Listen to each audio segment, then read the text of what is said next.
Viena no Zoltūdas traģēdijā bojāgājušo glābēju nelaulātajām dzīvesbiedriem vērsusies tiesā, lai likuma priekšā pierādītu attiecības abu starpā. Viņi ir kārtējais pierādījums, ka pat tad, ja dzīvē viss ir kopīgs, bet pāris nav salauzājies, valsts acīs šie cilvēki ir svešinieki. Līdz ar to arī valsts atbalsts nepienāks. Turpina Līva Rauhvargere.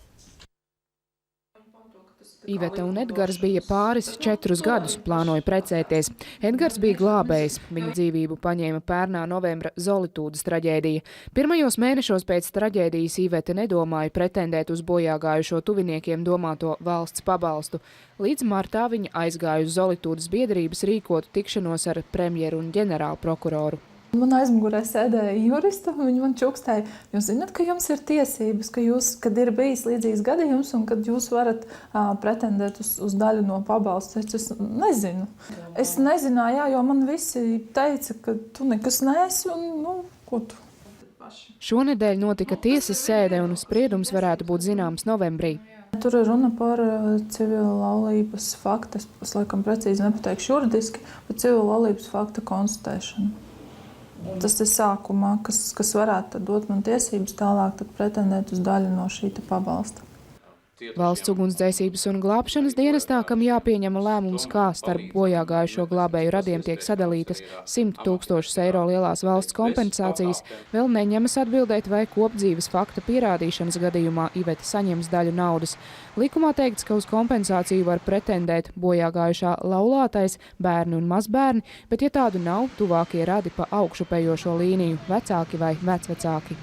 Mums, kā valsts ugunsdzēsības glābšanas dienestam, tas normas piemērotājiem, mēs nevaram viņu traktēt, paplašināt patvaļīgi vai izmantot kaut kā savādāk. Varbūt neskriesim vilcienam pa priekšu, sagaidīsim tiesas lēmumu, un tad mēs varēsim redzēt, kas tur ir rakstīts. Ja tiesa Ivetas un Edgara kopdzīvi pielīdzinās laulībai, pastāvēs iespēja pretendēt uz kompensācijas daļu, skaidro iekšlietu ministrijā.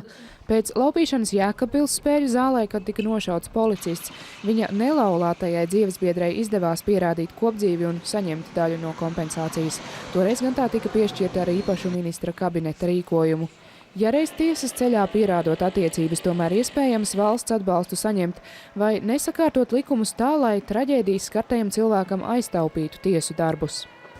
Tieslietu ministrijas nostāja jau vairāku ministru vadībā ir nemainīga, proti Latvijas likumos attiecībā uz nereģistrētās attiecībās dzīvojošo pāru tiesībām nekādas izmaiņas nav paredzētas.